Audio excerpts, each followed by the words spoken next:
శ్రీ పింగళి నాగేంద్రరావు గారి చారిత్రాత్మక నాటకం చేబున్నేస 3వ భాగం 24/8/20. 4వ రంగం. రాజసింగ్ గృహంలో ఒక గది. మధ్యాహ్న సమయం. శివాజీ కూర్చొనుంటాడు. రాజసేన చేతిలో చిక్కుకొన్న ఈయన మానం బహిరంగ యుద్ధం అయితే, ఈ అవమానం బహిరంగ యుద్ధం అయితే తెలిసి వచ్చేది మా ప్రతాపమేమిటో, ఈ శివాజీ సామర్థ్యమేమిటి. ఔరంగజేబ్ ఎంతటి కుక్క పని చేశావురా, మాయ మాటలచే ఢిల్లీకి నన్ను రప్పించి చివరికి చేసే పనిదా. నీ హృదయాన్ని ప్రశ్నించుకో. నన్ను అవమానించడానికి నీకు అధికారం ఉందో లేదు. యోధుడైన వాడు శత్రువుని రణరంగంలో నిర్జించవచ్చు. అలా కాక ఇంటికి సగౌరవంగా ఆహ్వానించి వచ్చిన అతిథిని అవమానించాడు. ఇంతటి నైత్యం కంటే ఇంకొకటి ఉందా? దీనికి ప్రతీకారమే. నేను ఇక్కడ బందీనై పోవాలా? నా స్వాతంత్ర్యం ఇప్పుడు రక్షణ లేదా? ఎన్నో కష్టాలకు వచ్చి గోమాత కోసం తీసిన నా స్వధర్మ రక్షణోద్యమం ఇంతటితో అంతమొందాలా? ఇంకా ఇంతవరకు నేనిప్పుడు మొఘలుల అధికారానికి లోబడాల్సిన వాడనవుతే భారతదేశమూర్తి అనే భవాని నా నుండి తొలగిపోతుందా? ఉద్యమం శాంతం చెయ్యలేని నా దురదృష్టం ఏమనుకోవాలి? దీనికి ప్రతీకారం చెయ్యలేమా? ఇంతలో రామ్సింగ్ ప్రవేశిస్తారు. ఎవరు? రామ్సింగ్ మహాశయ. అవును. తమకు సర్వోపచారాలు జరుగుతున్నాయా? రామ్సింగ్. జరిగాయి. అదేమి ఇప్పుడు జరుగుట లేదా? ఎందుకు జరుగుతాయి? మా పరిచారకులు మీ సేవకులను ఏమరకుండా ఉంటారు. పరిచారకులు ఎప్పుడు సేవ. ప్రభు, మీరేదో గూఢంగా మాట్లాడుతున్నారు. నీ మనస్సున ఉన్నది తెలపండి. ఇందు గూఢమేముందయ్యా? అంతా స్పష్టమే. అలా తెలిస్తే మీరటు నొప్పింపనేరు. సింగు గారు, తమరు అలా అనుకోకటం ఏమాత్రం అవకాశం. మీ వలన మేము పాదుషా అతిథులం. మా కహా గౌరవం కలిగినను వారుల చెందిగా భావిస్తారు. అందు మీకేమీ సంబంధం లేదు. సంభాజీ ప్రవేశిస్తారు. ఏమి? సంభాజీ మన సైన్యం తరలిపోయిందా?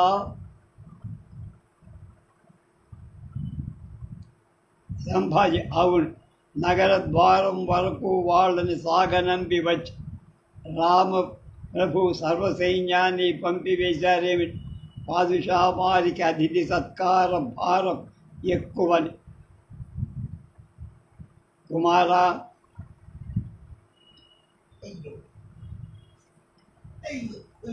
అలా అనరాదు. రామసింగుతో, రామసింగ్ మహాశయ, మేము పాదుషా వారి అతిథులమై ఉన్నంతవరకు మాకు సైన్యాలతో పనేమి. మంచిది. తమరు జరిగే ఉపచారాల్లో ఎలాంటి లోపం జరగకుండా జరిగితే మాకు తెలియజేయాలని నమ్ముతారు. దర్బారు వేళవుతోంది, వెళ్తారు. శంభోజీ. అనగా మనమిక్కడ ఎన్ని రోజులు ఉండాలి?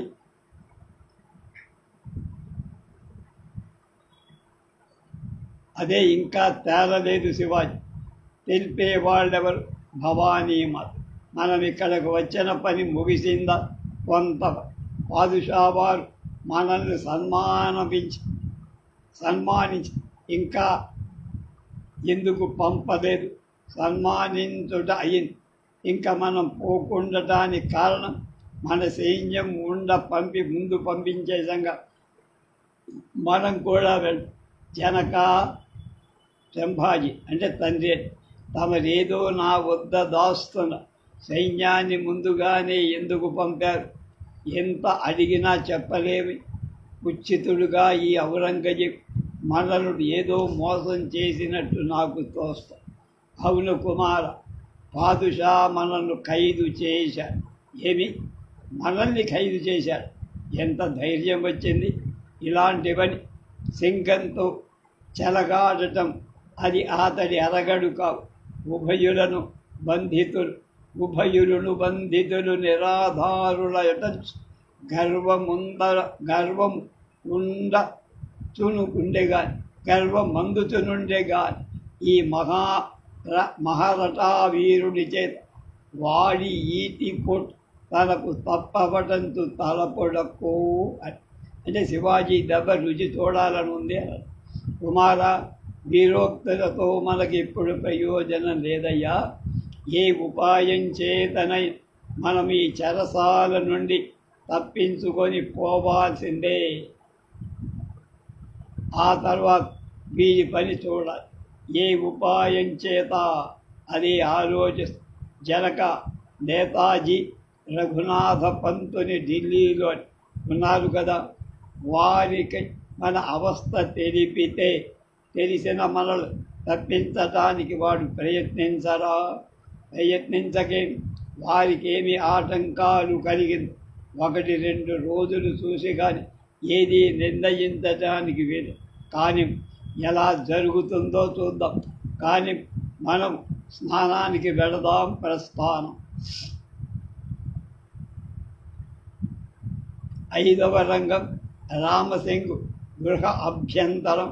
సాయంకాలం రామసింగ్ కూర్చొని ఆలోచిస్తా. ఏమై ఉంటుంది? దీనికి కారణం ఇతని విడిపించటంలో ఈమెకింతటి ఆదుర్దాయం ఎన్నిసార్లు చెప్పి, ఎంత నొక్కి చెప్పి నేనేం చేస్తా? శివాజీని నేను విడిచి ఔరంగజేబు నన్ను విడిపిస్తే ఔరంగజేబు నన్ను బతకనిస్తాడా?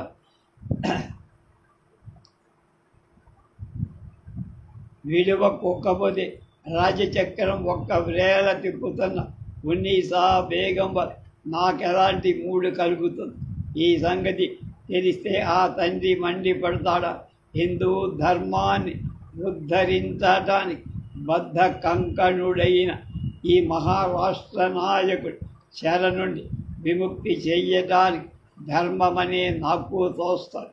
నా మిత్రుడు రఘునాథ పంత్ నేతాజీ నన్ను ఈ పనికై నిర్బంధిస్తున్న ప్రతికూలాల కంటే అనుకూలంగానే అనుకూలాలు ఎక్కువగా రహస్యం కాపాడాలని ఉన్నీసా ధైర్యం చెబుతారు. ఏమైనా కానీ ఈతని విముక్తికై ప్రయత్నిస్తా. కానీ మరొక చిక్కు ఉంది. ఉన్నీసా తనని ముక్తిగా తన ముక్తికి ఆ కారణంగా ఉన్నవారు శివాజీకి తెలియకూడదు. అంటే జేబున్నీసా తన్ని బదిలించిందన్న మాట శివాజీకి తెలియదు. ఇవన్నీ ఆమె ఆదేశం. ఈ ఉపాయం చేతనే ఈ కార్యం నెరవేరు. నేతాజీ రఘునాథుడు ప్రవేశం. ఎవరు వచ్చారా మిత్రులారా? నేతాజీ, అవును మిత్రమా, ఏం ఆలోచిస్తున్నావు?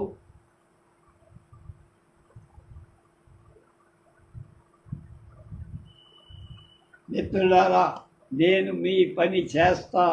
నా మనస్సాక్షి అలాగే ప్రబోధం చేస్తా. ధన్యుల, ఏమైనా ఉపాయం ఆలోచించారా? నాకేం తోచటం. మీరేమైనా చెప్పండి. ఈ ఉదయంలో నేను శివాజీ ముచ్చటించేయడం అతడు ఒక ఉపాయం అదే ఉత్తమని తోస్తూ. ఏమి ప్రభువు గారు మనకు అనారోగ్యంగా ఉన్నట్టు నటిస్తూ కొన్ని రోజులు గడిపి తర్వాత స్వస్థపడినట్లుగా చెబుతూ ఆ ఆనందం చే వైద్యులకు, ఫకీరులకు, స్నేహితులకు, గొప్ప ఉద్యోగస్తులకు బహుమానాలు పంచిపెట్టడమని ఒక గృహంలో నుండి అతని చోట్లకు రాకపోకలు జరపటానికి బాదుషా నుండి అనుజ్ఞ పొందవ. తర్వాత తాను శంభాజీ 2 మిఠాయి బుట్టలలో కూర్చొని తన స్నేహితుల గృహాలకు ఇక్కడి నుంచి తప్పుగించుకొని పోవటం. ఇంత మీద కార్యం ఆలోచించవచ్చు అని ఆయన సూచించారు. బాగానే ఉంది. అలా అయితే నే స్నేహితుల ఇండ్లకు పంపట కంటే నగరి వెలుపల తీసుకుపోవున్నట్టు ఏర్పాటు చేయటం మంచిది, శ్రేయస్కరం. అలాగే 2 గుర్రాలు కూడా బహుమతి నెపం మీద తెచ్చి ఒక సంకేత స్థలంలో ఉంచటం కూడా మంచిది. కానీ ఈ బుట్టలు బయటికి పోవడం కొంచెం ఆలోచించి దీనికి ఒక ఉపాయం నేను చేస్తా. ఎవరు? రామదాస్. మీరు ఈరోజు మొదలు 5 నాటి నుండి ప్రమితీరం సరిగా రాత్రి 12 గంటలకు యమునా నదిలో బోటేసుకొని కోట యొక్క ఉత్తర దిశలో బురుజు కింద వేచి ఉండాలి. మాకెప్పుడు వీలు చెగితే అప్పుడు ఆ బుట్టల బురుజుపై నుండి కిందకు దింపుతాం. మీరు ఆ బుట్టలలో పండుకొని సురక్షితంగా తీసుకొని పోవచ్చు. ఈ లోపుగానే మన ప్రభు గారి నాటకం ఆడాల సరిగాని అతనికి ఎలా సాధ్యమో అదొక పరమ రహస్యం. మన కార్యం అట్టాగే నెరవేరగ దీనిని దృఢంగా చెప్పగ. సరే, మనం ఈ తంత్రాన్ని త్వరలో నిర్వహిద్దాంగా. మంచిది. మనం ఇప్పుడు పోయి శివాజీ గారి ఈ విషయం సవిస్తరంగా చెబుదాం. రంగం 6. జేబున్నీసా మహల్. సమయం మధ్యాహ్నం. జేబున్నీసా చెరికత్తెలిద్దరు మాట్లాడుకుంటుండ. అయిన చెరియా, ఈ రహస్యం చక్రవర్తికి ఎలా తెలిసి? ఆయనకు తెలిసినట్టు నీకెవరు చెప్పారు? ఉన్నీసార్లు మందలించినప్పుడు నేను చాటుగా ఉండి విన్నా. ఎందుకు మందలించారు, ఏమని, ఎలా విన్నా?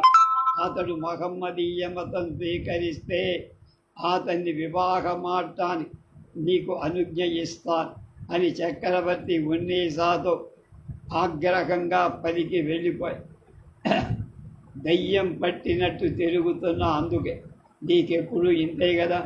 అయినా దాన్ని కాని దాన్ని ఎగగొట్టదు పోని. మరేమో అంత విచిత్రం పలుకుతున్నావు. ఏమనుకుంటాం? విచిత్రంగా కనుకనే విచిత్రంగా చెప్పి ఉన్నీసా మళ్ళల వేధించిన చిత్రపటం సంగతి నీకు జ్ఞాపకం ఉందా? ఉన్నది. ఆ చిత్రపటం ఎవరిదని మనమెంత బతిమాలం ఏమైనా చెప్పిందా? ఇప్పుడు అంతటా తెలిసే తెలుసు. ఇంతకు ఆ చిత్రపటంలోని మూర్తిని వరించిందా? ఏమి సఖీ చెప్పవు. అతడు మొదట చెప్పు. మొన్న చక్రవర్తి మోసం చేసి ఢిల్లీకి రప్పి ఖైదు చేసిన హిందూ రాజు శివాజీ మహారాజా. ఆ కొండ ఎలక రెండవ చీచి చక్రవర్తి అంతటి వాడు కూతుడికి ఇదేమి కర్మ. మమ్మ చెలి మనం ప్రయత్నించిన దాని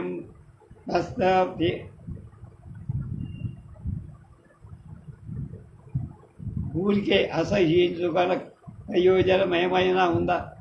మేనత్తల వంకలు పెట్టి తాను చేస్తున్న నిర్వాహకం అదే. చాలు మనం తిప్పడం మనకు చెయ్యి.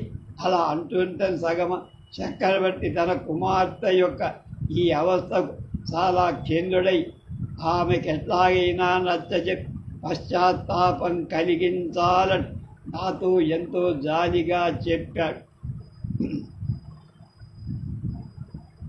ఇంతలో జేబున్నీసా ప్రవేశించి ఆమె పాడుతా ఒక పద్యం. అధమ జీవన ఘోరాకరార్థులకు జనుట పొంగుదురేని ఆశ్చర్యమి దుఃఖ సుఖ ఘర్షణంబుల తునియలముల ఆత్మవృత్తికి శాంతి అనంగనే ద్వితీయం. ఏమియా? అధమ జీవన ఘోరాకవర్ధులకు జనులు పొంగుదురేని ఆశ్చర్యమి దుఃఖ సుఖ ఘర్షణంబుల తొలగు శాంతి అని ఎరింగియు కామాంధులగుదురేలా. చెప్పటకేమి శాస్త్రాలు ఏకరూపట్ మనదాకా వచ్చినప్పుడే నాకెందుకులే. ఉన్నీసా మనదాకా వచ్చేటప్పటికి ఏమిటది? ఏమీ లేదు. స్వాపజ్ఞత లోపి మనుష్య మాత్రుడికి అది సహజమే కదా అంటుంది ఆమె జబునే. ఉన్నీసాకు మాత్రం అలా కాదు. ఆమె విద్వాంసురాలు, ఏమి చేసినా చెడు. అవునులే, దానికి తోడు కవయిత్రి కూడా కదా. కన్నే చెయ్యి సఖి, ఏమిటి ఆలోచిస్తున్నావు? చెప్పనా? చెప్పు. ఆయమ మదవతులు దేన్ని నిక్కుటంగా కాంక్షిస్తారు? యవ్వనలు. మదవతులు దేన్ని ఎక్కువగా కోరతారు?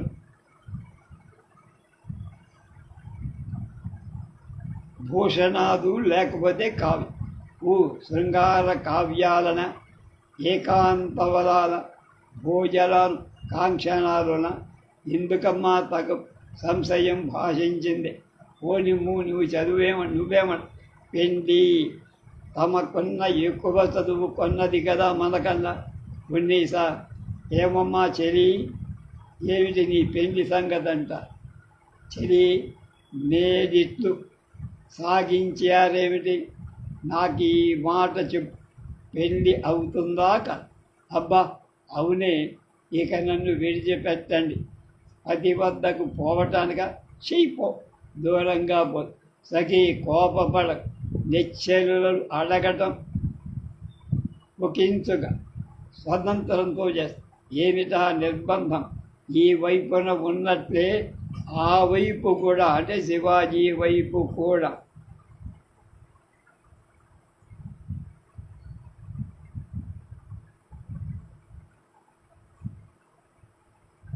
స్నేహభావం ఇప్పుడు ఉందా? ఎలా అనుకుంటాను? ఎట్లయినా మీరు అనుకోండి. దాని మాటకేమీ కానీ ఒకటి తెలియకోరుతాను అడుగుతున్నా. నీ వద్ద దాపరికమేమిటే అని. ఏదిలో అది, ఏది ఉందో అది. నువ్వు ఊరుకో సఖీ, అడుగుతున్నాం కదా. నీ అభిమతం చెప్పు. ఇప్పుడు నవయౌవనం ప్రాప్తించింది కదా చెలి, ఆ ప్రస్తావన ఇప్పుడు అక్కర్లా. ఆశ వద్దు.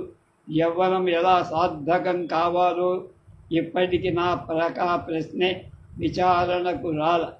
ఇప్పుడు వచ్చింది కదా, చెప్పరాదా? ఏమని చెప్పాలి? విద్యా పరిశ్రమలు, దైవ చింతనలు, ధర్మ సాధనలు, కాలం వినియోగం, ఇది విధాయకమే అవుతుంది.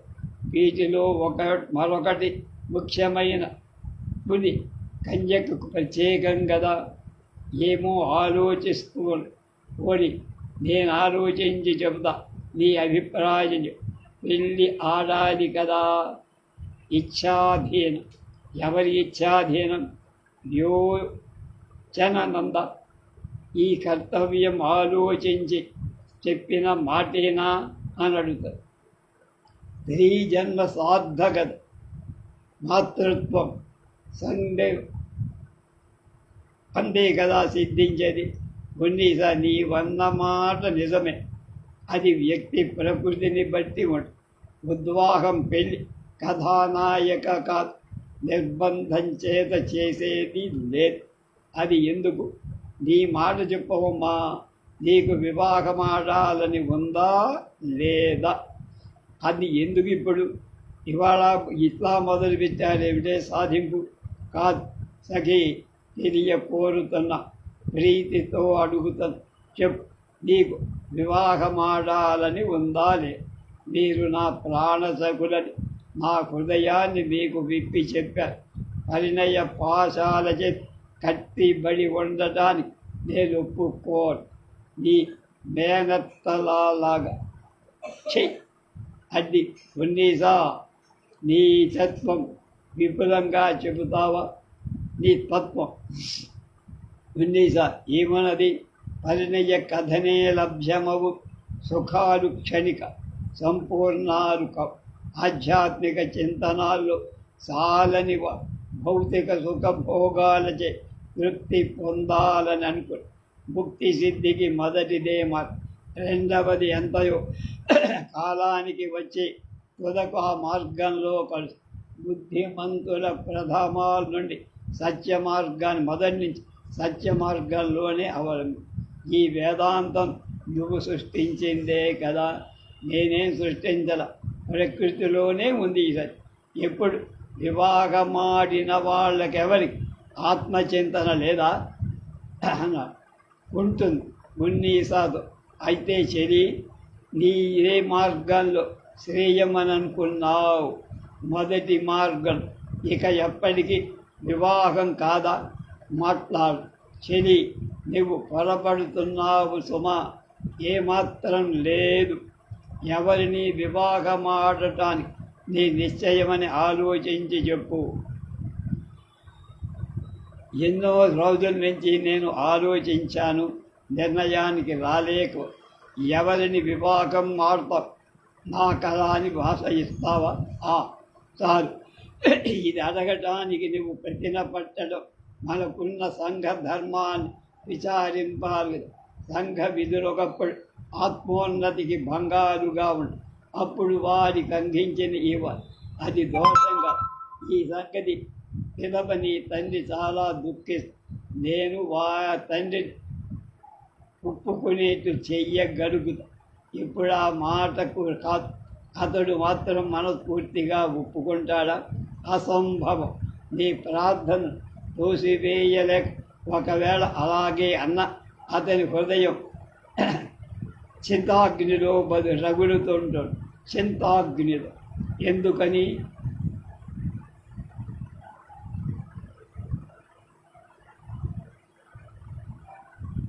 ఎరిగియు బురదలో దిగలాల ఆత్మవంచనం కాదా?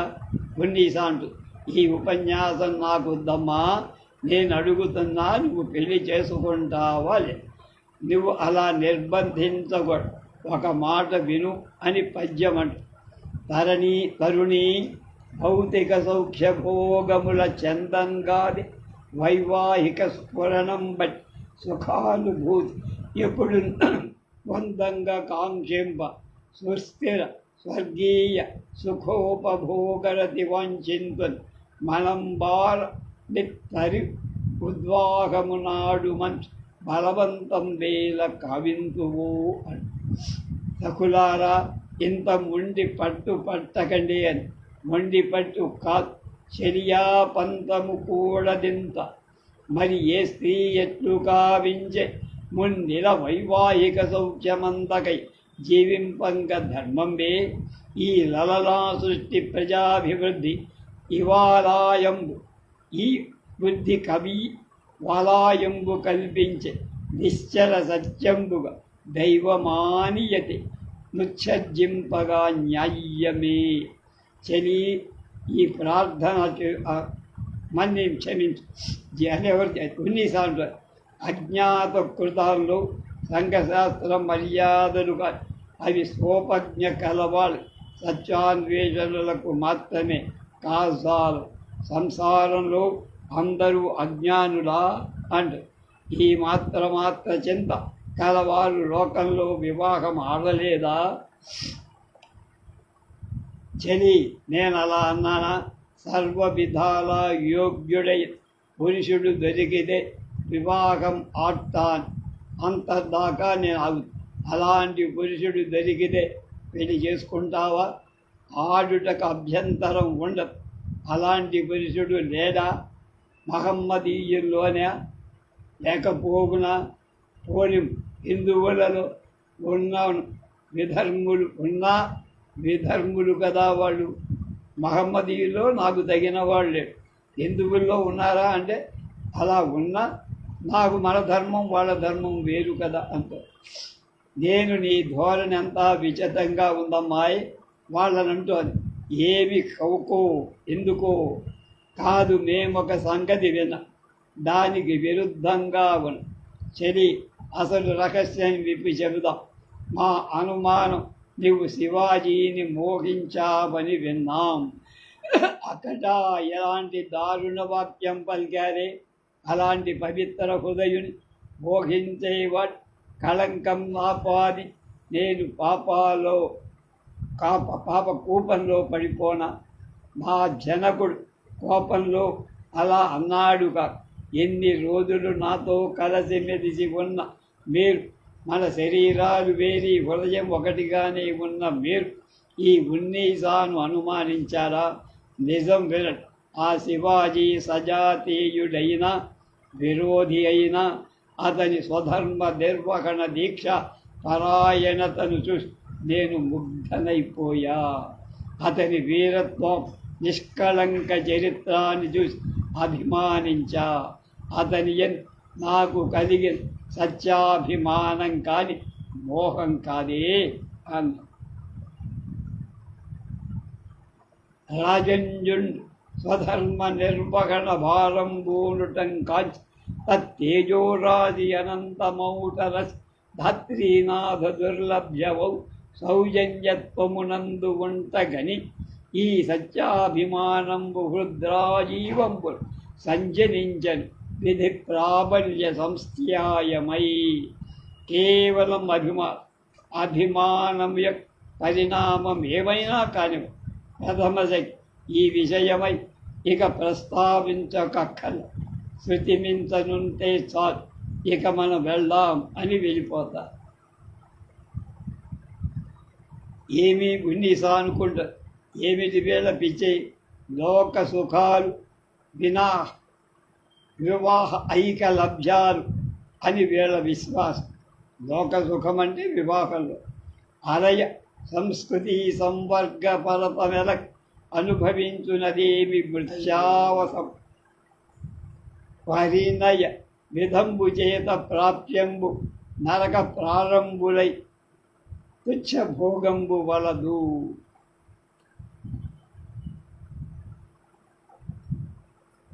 రంగం 7 రోషనారా మందిరం. సమయం సాయంకాలం. రోషనారా నాట్యం చేస్తూ ప్రవేశిస్తుంది. రోషనారా ఔరంగజేబు చెల్లి. జేబున్నీసా ఔరంగజేబు కూతురు.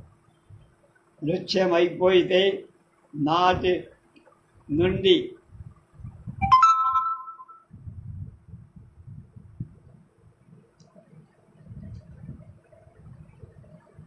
నా మనస్సు ఎందుకో అతని మీదే పోతుంది. అబ్బా ఏమి అతని వీరత్వం, ఆ గంభీర ఆకారం ఎంతసేపు చూసినా తనివి తీరకుండా ఉన్నది. ఆ మోహనాంగుడితో కూడి భావజకే సల్పించే సుఖం భాగ్యం ఎప్పుడు కలుగుతుందో. ఏమి అతని మూర్తి! మోమన్ తింప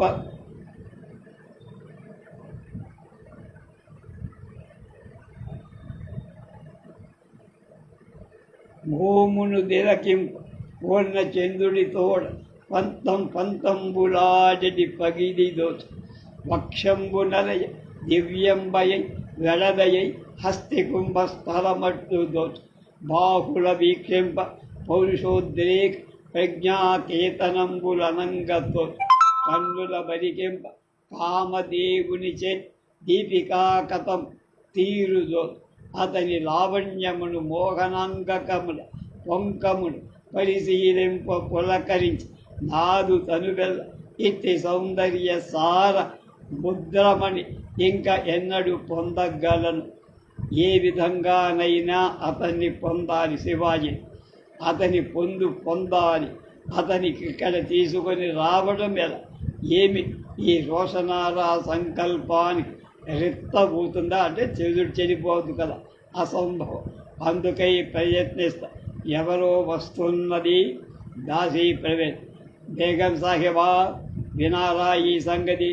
ఏమిటే సమాచారం? ఆయన ఇవాళ ఉన్నీసా బేగం మిఠాయి పొట్టలు పంపింది ఆయనకు ఇవాళ. ఎవరాయన? దక్కన్ నుంచి రాలేదా? కొత్తవాడు. రామసింగు గారి ఇంట్లో ఉన్నాడే ఆయన. ఎవరు? శివాజా. అవును. ఎందుకు? ఎవరి అధికారం? అదంతా నాకేం తెలుసుదమ్మా. నేనిప్పుడు వాళ్లలో చూసినదేమో మీతో. ఆ మిఠాయి బుట్టను తీసుకుపోవటం ఎందుకే? ఉన్నీసా దాసీలే ఈ విషయమై వాళ్ళ నేను అడక్కేం అడిగా. ఆయనకి ఈ మధ్య జబ్బు చేసి కుదిరిందట. ఆ ఆనందం చేత ఆయన అందరికీ ఫకీర్లకు, పాదుషాలకు, మంత్రులకు, నౌకర్ల, బేగాలకి, దాసీలకు 50 మంది పాదుషా అనుచరులకు బహుమతులు పంపుతారు. ఉన్నీసాబ్ 2 మిఠాయి బుట్టలు పంపారు. సరి బాగానే, నువ్వు పోయి కాసీముని పంపు. దాసి ప్రస్థాన్. ఏమి ఉన్నీసాయేనా బేగం? రోషనారా బేగం కాదా? జహాపనారా కాదా? గున్నారా బేగం కాదా? శివాజీ ఉన్నీసాకు ఏల మిఠాయి పంపాలి. ఉన్నీసా అతనికి తన వలలో వేసుకొని ఉండ. కాసిం వస్తా. వచ్చావా? ఉన్నీసా కోసం 2 మిఠాయి బుట్టలు. ఆమె కోరితే తీసుకుపోతావుట. నువ్వు వాళ్ళని అడ్డగి నా ఆజ్ఞగా ఆ బుట్టలు నా దగ్గరికి చేర్పి. ఆజ్ఞ. నా ప్రియుని ఉన్నీసావసం చేసుకొనుగా. ఎంత చాలా అయింది. జ్ఞానకూరుడలేవు ఈమె. పైకి పత్తిత్తురాలుగా కనపడుతుందే కానీ ఈ కుళ్ళంతా ఎవరికి తెలియంది. తాను కవయిత్రి అని, తాను నేను నీతి జ్ఞానురాలని, విద్యావంతురాలని దంబాలు కొడుతుంది. లోపల చేసేది కుచితమైన పనులా ఇవన్నీ. కాసీం ఈ పాటికి బొట్టలను ఆ మహలు చేర్చి ఉండవచ్చు. పోయి చూద్దాంగా. ప్రస్థానం. అందరూ వెళ్ళిపోతారు. 8వ రంగం. ఉద్యానవనం. సమయం మరుసంజ. ఉన్నీసా తటాక తీరంలో కూర్చొని ఉండదు. యామ్య చనగ ఉషోదయముగుతుండు. యామ్య సనగ ఉషోదయముగుతుండు. సంధ్యమున తారక జ్యుతులరుతుడు. గాఢ జలదావృతా భగ్గ భాగంబుల అమేయ విద్యున్మరీచులు మెరయుతుండు. కాని చీకటులెల్లను గడవ పొందనగు సహస్రార్క గోళ దివ్య ప్రకాశమైన ఆయుయాంత ఆయాయతనం సముదాత్మకాంచగడుగు నాడి నా జీవిత కాండ ముగియు. ఈ సరోజం ముక్తి స్వచ్ఛమై ఎంత ఉల్లాసంగా ఉంది. ఈ నీటి సౌందర్యం యొక్క సారంలాగా. ఈ నడుమ కన్నుల మెట్లు ఈ నడుమ కమలం ఎలా తరంగ డోలికలలో ఊగుతుంది. అయినా ఒక్క నీటి బొట్టైనా దానికి అంటదు కదా. ఓ కమలమా, నా జీవితం నీ జీవితం పోలే ఉన్నది సుమ. నేనొక పాదుషా తనయనే అయినన్ పఠించుతుండే మత్ప్రాణం సర్వదా అతిథి భంగి. మహావిభవంబునా సుంతేని ముదంబు గోర్ప నికృష్ట దరిద్రత మున్గియుంటి నేను మానినులందు శ్రేష్ఠ ననుమాన్యతమక్కడి నాకు జాలి. ఎందుకు ఈ సంసారంలో వస్తున్నారు పోతున్నారు జనం. ఇక సుఖాలు పొంది తవిరిస్తుందా. కానీ ఈ ఏబున్నీసా జీవితం శాల్మలి పున్నమిలా రాలిపోకుండా అది దైవేచ్ఛ. ఎవరు? సాహెబ్ మేము తెస్తుండగా రోషనారా సేవకుడై దాసీలు వచ్చి బలాత్కారంగా మా గంపలను లాక్కొనివే. ఎందుకు? రోషనారా ఆజ్ఞాపించి. తెలివి తక్కువ దాసీలు అబ్దుల్లాను నేను రమ్మని చెప్పానని పొండి అన్నాడు. నా అవివేకం ఎంత మావడింది. రక్షించాలని చెప్పి చివరికి ఆ వీరుడు ఈ ఇద్దరి తోట అందికిచ్చానే అబ్దుల్లాపై. ఎవరు అబ్దుల్లా? వచ్చావా? నీవు నేను ఒక కార్యం చెయ్య. నీ తెలివి తాట పండాలి. కాసేపు నీకు స్నేహమే కదా. కాసీంకు స్నేహం అమ్మ. మంచిది, నువ్వు వాడిని నా దగ్గరికి తీసుకురా. రానంటే ఏదైనా వాసబెట్టికైనా తీసుకురావా. మంచిది, నీవు వాడిని తీసుకురా. అది ఎంత మాట అమ్మ. ఈ పని నెరవేర్చిదివా నీకు మంచి బహుమానం. సదా బేగం సాహెబ్ మెహర్బానీ ఉంచాలా ప్రస్త. కాసింకు ధనాశాపడు ఎంతైనా కోసం. దానికోసమే శివాజీ సంభాజీల రోషనారాల నుండి రప్పించాలి. ఆ సంగతి ఆమె నా తండ్రికి ఎరింగించితే ఎంత కష్టం.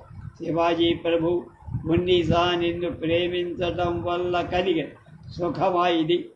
ఇందు నే జోక్యం చేసుకుంటే నీకు నీవే రక్షణ విషయమై ఎలాంటి శ్రద్ధ తీసుకొని ఉండేవాడి నన్ను నమ్ముకోవటం చేత నీ స్థితి మరింత దుర్భరమై నేను నిన్ను మనస్ఫూర్తిగా ప్రేమించి కానీ నా ప్రేమే ఈ దురవస్థకు కారణమై నేనే నిన్ను నీ మృత్యువుకి అప్పగించానా? ఆ పురందరు సంధియందు ఘోరముల నిబంధనలు నేను ఏర్పరిచిన నిజాపూరుపై దాడి వెడలు మొగలులతో ఇంచేర్ప నేను ఎత్తించిన తండ్రి కోరిక మీద దర్బారునకు నిన్ను వేవేగ నేనే రప్పించిన పాత హతభాగ్యురాలను నాడా నీ అపరాధ చేత నేనే దర్శించిన ఖైదునున్నను భద్రత కాంతుని రక్షణ నెపంబుల ఇసి కరాళ మృత్యు వక్ర గుహ తోసిన అభాగ్యురాల నేను పాపములకు మూలమైన నేనే. ఓ మహాపురుష, నన్ను క్షమింపవా? నా పాపాలకేమిటి ప్రాయశ్చిత్? అయ్యో, చూస్తూ చూస్తూ ఒక ధర్మోద్ధారకు లోకంలో కాపాడేవన్ ఓ స్వర్గదేవతల ఈ పుణ్యసాన్ని ఉద్ధరించండి. ఆ పుణ్యమూర్తికి ఎలాంటి అపాయం కలగకుండా ఏ ప్రయోజనానికై అతడు వ్యూహాత్మకంగా ప్రవర్తిస్తున్నాడు. ఈ ఉన్నీసా సిద్ధంగా అయ్యో, నా హృదయేశ్వరుని ఎలా రక్షించుకోగల ప్రాణపతి, నేను నా మానసిక జగత్తులో నిన్ను వరించాను. భౌతికంగా కాదు, బంధింపబడినా కూడా నువ్వు భర్తవు, నేను భార్యనని నిశ్చయించగా ప్రేమించినట్ట నా ప్రేమ నేటికి విషమయ్యలా నా అవ్యక్తత వంకే నీకు ఇలాంటి కష్టాలు కలిగి కానీ నన్ను క్షమింపవా? నాకు పరిశుద్ధ ప్రేమ ఆమోదించవా? నన్ను ఆపద నుండి రక్షించదా నీ సత్యం చాలదా? నన్ను నీ ఉద్యమాన్ని సర్వదా రక్షించుతుండే నీకు కులదేవతలే నీకు నేను తోడ్పడుదురుగా అని తెరపడుతుంది. మిగతా విషయాలు రేపు.